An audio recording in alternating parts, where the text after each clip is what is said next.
Hello students. बेटे ये numerical integration का सेकंड लेक्चर है।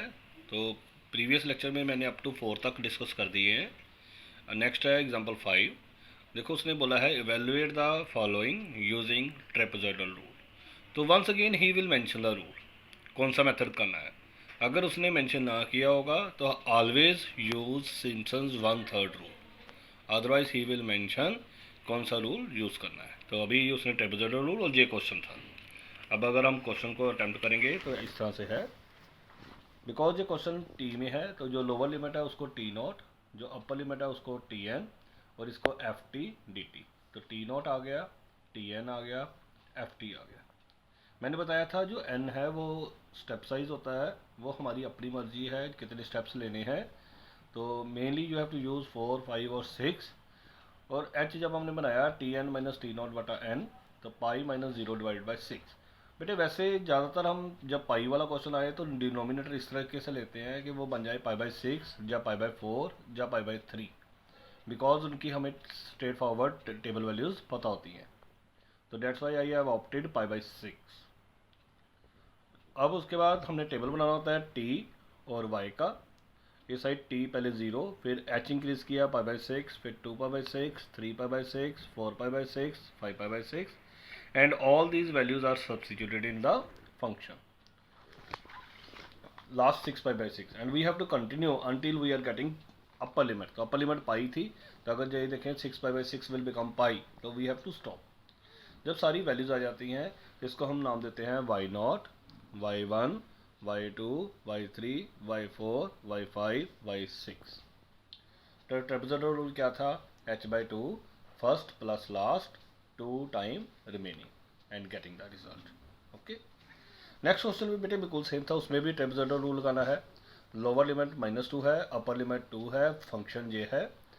तो h जो होता है T N minus T naught divide by N, तो ये बन गया 2 माइनस 2। अब देखो ये ऊपर 4 बन रहा है, तो अगर मैं नीचे 4 से डिवाइड करूँ तो आंसर ज़्यादा ईजी आएगा। तो डेट्स वाई एन खुद से डिसाइड किया 4। फिर हमने टी की वैल्यू डालनी शुरू की -2। शुरू लोअर लिमिट से करना था और एच इंक्रीज करते गए -1, 0, 1, 2।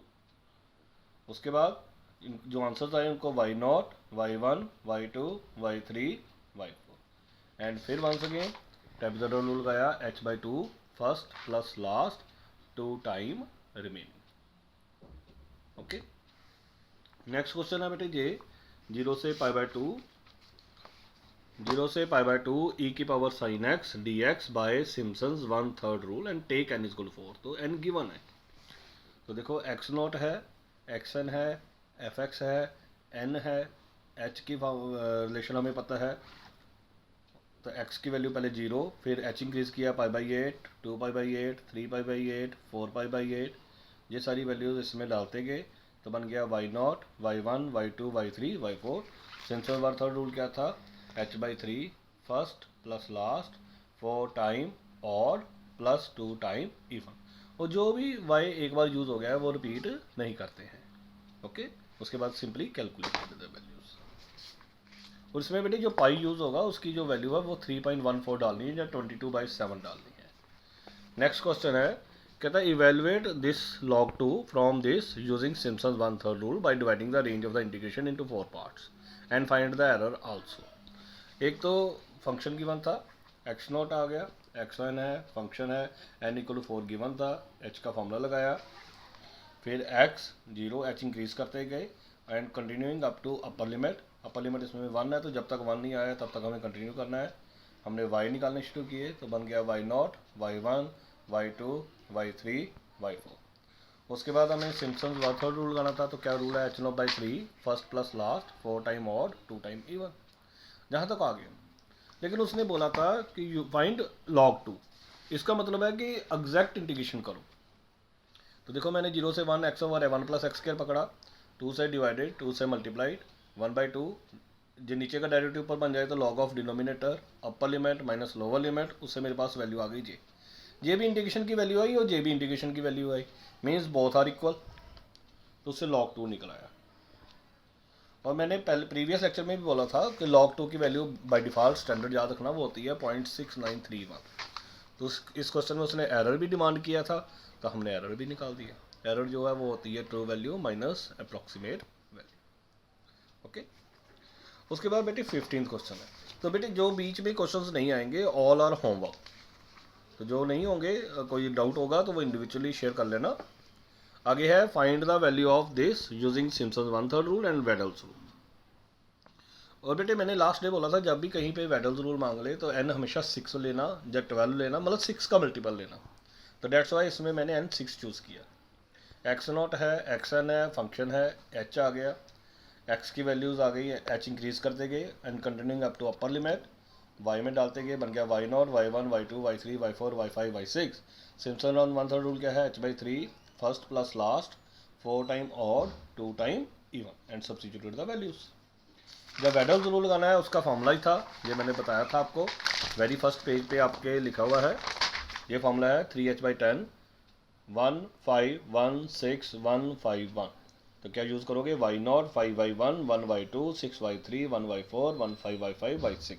और याद रखना जब भी वेडल्स रूल आए हमेशा जो n है वो 6 का मल्टीपल लेना है, ज़्यादातर 6 ही लिया होगा। Okay, and substitute the values and get the result. Similarly next question है 16, उसमें है evaluate this one using Simpson 1/3 rule and hence obtain the value of pi. जब भी कोई हेंस ऑब्टेन आए वो बात की बात है। सेकंड उसने वेडल्स रूल भी मांगा हुआ है, तो वंस अगेन क्वेश्चन में वेडल्स रूल भी था इसलिए मैंने n 6 ही ले लिया, h आ गया। और मैंने ये बताया था कि जैसे ये 1/6 आ रहा है तो इसको डेसिमल में कन्वर्ट मत करना। तो x पहले 0, फिर 1/6 2/6 3/6 4/6 5/6 एंड 6/6।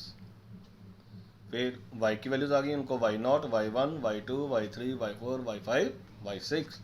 उसके बाद हमने सिम्पसन 1/3 रूल लगाया, h/3 first plus last 4 time और 2 टाइम इवन। तो ये वैल्यू आ गई, हमें तो पाई की वैल्यू भी निकालनी है तो हमने इसकी इंटीग्रेशन भी कर दी, तो वो बन गई π/4। तो बोथ आर इक्वल, तो उससे पाई निकल आया। ठीक है। सिमिलरली वेडल्स रूल में, वेडल्स रूल अभी प्रीवियस क्वेश्चन में भी बताया, क्या फॉर्मूला है 1 5 1 6 1 5 1 and getting the result. So this was about today's lecture. Thank you.